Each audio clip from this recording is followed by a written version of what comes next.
يا مساء الورد والفل والياسمين، ازيكم عاملين ايه؟ يا رب تكونوا بخير وفي احسن حال. النهارده فيديو جديد، اللهم صل وسلم وبارك على سيدنا محمد وعلى اله وصحبه وسلم. هنعمل بقى الاكله العظمه دي للحلوين المبتدئين اللي لسه بيبتدوا يعملوا الاكل جديد. هنصلي على سيدنا محمد، واول حاجه هنعملها هي الفراخ. طبعا لو هتعملي اي اكل فيه لحمه او فيه فراخ، بتبتدي ان انتي تعمليهم الاول، علشان طبعا اكيد هتحتاجي الشوربه بتاعتهم، او لو هياخدوا سوا او كده فبتعلقي عليهم هم اول حاجه. فدلوقتي انا ابتديت اللي انا اعمل الخلطه اللي احنا هنحطها جوه الفراخ. حطيت سمنه وسخنت كده، وبعدين نزلت عليها بكوبايه ونص رز. عايزه اقول لكم على حاجه، انا المفروض هنا كنت الاول قبل ما احط الرز كنت حطيت الكبد والقوانص اتشوحوا الاول، وبعد كده حطيت الرز عليها. بس بصراحه انا نسيت خالص. بس طبعا انت لو جيتي عند المرحله دي ونسيتي مفيش اي مشكله، هقولك تعملي ايه دلوقتي. دي بصلايه كبيره انا بشراها وحط عليها ملح وفلفل اسود، وانا بشوح الرز كده نزلت عليه بالبصلايه. هنا بقى انا كنت افتكرت الكبد والقوانص. طبعا الكبد والقوانص انا مقطعاهم تمام صغنن كده، بس في كبدايه وقنصيه سايباهم زي ما هم سلام، احطهم في الفرخه بتاعتهم زي ما هم كده. تمام. ابتديت بقى اللي انا نزلت على الكبد والقوانص على الرز زي ما هما كده، وابتديت برضو اشوح، هما اتشوحوا معايا تمام. بس طبعا انتي لو هتفتكري يعني لا، بتحطي كبد والقوانص الاول تشوحيهم، وبعد كده تحطي الرز والبصل عادي. وحطيت دلوقتي ورقه ماجي، ودي 7 بهارات او بهارات مشكله، بتدي طعم برضو طعم حلو قوي للرز، وفلفل اسود والملح. بس مش هنحط اكتر من كده على الرز ده. تمام. لو عندك شويه قرفه حطي، ما فيش زي كده ما لقيتش عند ماما فخلاص ما فيش مشكله. بس كده. وبعدين بقى ايه، هبتدي احط لي قرن فلفل كده، بيديله طعم برضو خطير بجد، بيديله طعم حلو قوي قوي. عايزه اقول لكم الرز ده اتاكل قبل ما الفراخ تتاكل. بصراحه كان طعمه حلو جدا جدا جدا. وكمان فاض رز وسويته هوريهولكم في الاخر. طبعا دلوقتي جبت شويه ميه سخنه مغليه، مش بنملى الرز على الاخر لان احنا مش هنسويه سوا كامل. انا بس حطيته كده، حطيت له شويه ميه صغيرين يستوي بس نص سوا، وغطيت عليه النار وسبته ايه على نار هاديه. ودلوقتي هحضر الشوربه. حطيت بصلايه في الميه، وحطيت فلفل اسود وورق لورا وحبهان. تمام كده. هنحضر بقى الشوربه، علشان عقبال لما الشوربه تغلي اكون انا حشيت الفراخ وحطيناها. وهنحط كمان ملح. تمام كده. وهحط ورقه ماجي، وهسيبها بقى الشوربه تغلي وكده. الرز بص خلاص اهو فلفل معايا، وفي نفس الوقت مش مستوي. هبتدي بقى اللي انا جبت الفرختين الحلوين دول هنقوشرين، وهبتدي بقى اللي انا ايه احشي. بصي دي الفرخه دي اللي هحشي فيها الكبدايه والقنصيه زي ما هم كده سلام، وهبتدي ان انا احط الرز.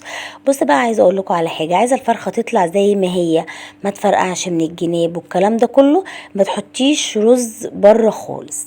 تمام. ما تحطيش رز بره، خلي الرز جوه الفراخ بس. هتحطي بره في الجلد هتفرقع معاكي ومش هتبقى حلوه. دي انا قفلتها كده عادي اهو بعد ما حشيتها. وطبعا مش بنحشي جوه كتير لان الرز اصلا لسه كده كده هينفش وهيكبر وهيملى الفرخه من جوه. دي بعد ما حشيتها وقفلتها كده، جيت احطها في الحله لقيت ان هي يا عين لا حول الله يا رب وسطها مكسور. تمام. فابتديت اللي انا رجعتها تاني، ورحت فكه اللي هي الربطه اللي انا كنت عاملاها في رجلها دي، لان ما ينفعش ان انا احطها. بصوا هنا رامي اللي بيحطها لي بعد ما خلصتها. بصوا شلتها بقى تاني، بس انا طبعا ما عملتش يعني الخطوه دي قدامكم عشان ما اطولش عليكم. شلتها تاني وخيطتها وربطت رجلها الاتنين بالخيط بس، وحطيتها في الحله بحيث ان هي ما تنزلش اي رز ولا تفك او كده. ودلوقتي هنعمل الصلصه بتاعت الباميه. حطيت معلقه سمنه وحطيت تومه. عايزه اقول لكم الباميه بالتومه بس بيبقى طعمها جميل جدا جدا. انا بحبها بالتومه قوي، وساعات بعملها بالبصله والتومه مع بعض. بس انا هنا عملتها بالتومه بس. بتحطي التومه، واول لما تبتدي ان هي تصفر كده بتنزلي بالطماطم بتاعتك بس. عايزه اقول لكم بتديها طعم خطير. وفي بقى تيست كده هعمله في الاخر بيدوكوا كمان طعم احلى واحلى للباميه. حطيت بقى الطماطم كده. عايزه اقول لكم انا كنت بعمل الحاجه بلهوجه يعني بسرعه، وهم كمان كانوا خلاص ابتدوا يجوعوا والاكل كنت بعمل كذا حاجه ما شاء الله. فايه الدنيا كده ايه يعني الحمد لله خلصت بسرعه ولميت الدنيا يعني. حطيت بقى ملح وفلفل اسود وورقه ماجي برضو بس، وهسيبها بقى ان هي تتسبك على النار، وبعدين نحط الباميه بتاعتنا. ودلوقتي بقى ايه، حطيت لها قرن فلفل واحد وسبتها. وهعمل دلوقتي البتنجان المخلل. حطيت توم وحطيت فلفل اخضر زي ما احنا شايفين كده اهو، كله سريع سريع كده. انا وريتكم كل الخطوات ووريتكم عملت ايه في كل حاجه، عشان خاطر ايه اللي حابب يعمل اي حاجه منهم يعملها.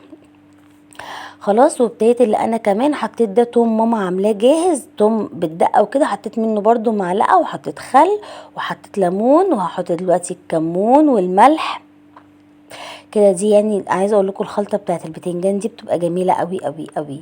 ممكن كمان لو انت مش عندك ليمون ممكن تحطي خل بس. حطيت كمون وحطيت شطه، وهحط كمان الملح، وهحط كزبره اهي ادي، وهحط كمان الملح. تمام. وهبتدي بقى اللي انا ايه حطيت شويه فلفل اسود وحطيت الملح وخلطت بقى الخليط. وبعد كده بقى هقلي البتنجان. انا عملت الخليط الاول، وبعد لازم اخلي البتنجان وهو سخن.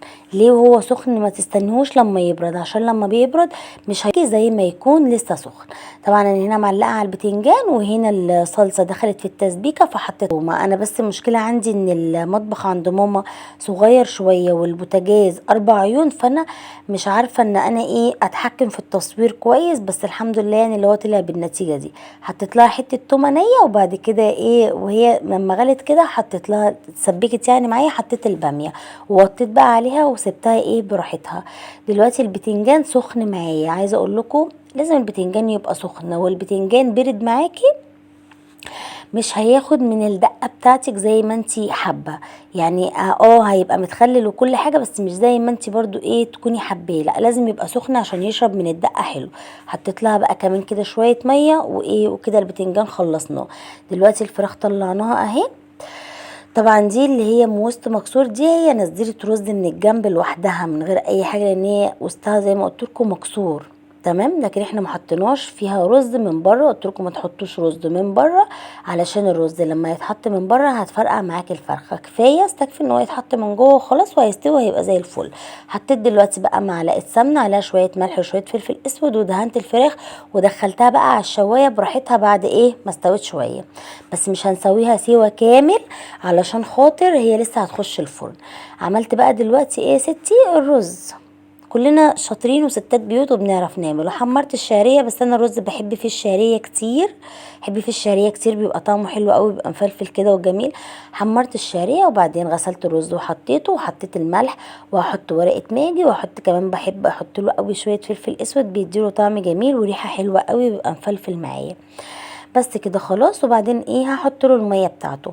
عايزه تسقيه شوربه مفيش مشكله. احنا يعني الرز اللي بالشعريه انا بحب اسقيه بالميه اكتر من ان انا اسقيه شوربه، بس ساعات بحط عليه شوربه عادي يعني.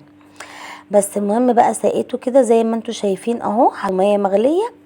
وخلاص كده يا ستي. وهكمل بس ما تحطيش ميه كتير عشان ما يعجنش معاكي. واول ما ياخد غلوه هنوطي عليه. ودلوقتي دي شوربه الملوخيه.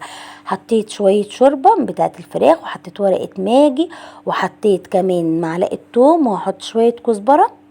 تمام. وحطيت لها معلقه سكر صغيره، ومعلقه ايه ملح. تمام. معلقه ملح برضو صغننه خالص. اول ما تخش كده في الغليان معايا هحط لها يعني سن المعلقه الصغيره، يعني من فوق كده ربعها كده بس كربوناته. وهبتدي ان انا احط الملوخيه هنا بقى. انا عشان كنت مستعجله بصراحه ما خرطتش الملوخيه بالمخرط.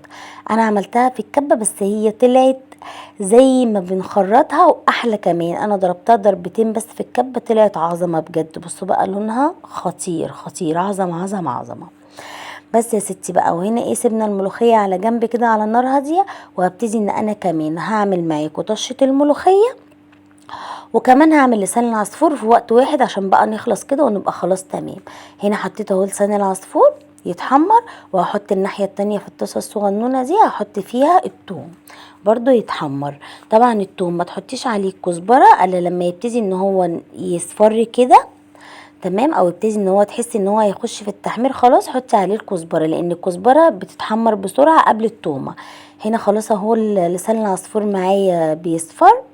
هبتدي بقى اللي انا اجيب الشوربه وطبعا انا بفضي الشوربه في اطباق كده، اعمل اسهل احسن ما احط بالكبشه واحده واحده والدنيا تبوظ معايا.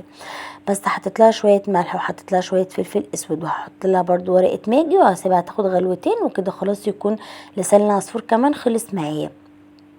وهنا التوم خلاص اهو، هحط له بقى شويه الكزبره. عايزه اقول لكم الاضاءه برضو عند ماما ظالمه الشغل بتاعي يعني، على فكره ظالمه لون الاكل قوي قوي، بس بصراحه هو يعني كان الاكل كان طعمه جميل. وطبعا هنا من من كتر ما انا مستربعه ما جبتش حتى الكبشه، عملت بالمعلقه بس. بص النتيجه يعني كفايه بجد، كفايه النتيجه بقى. والباميه نحط عليها كده عصره ليمونه وناكلها، وادي الملوخيه والفراخ والرز والشوربه والبتنجان.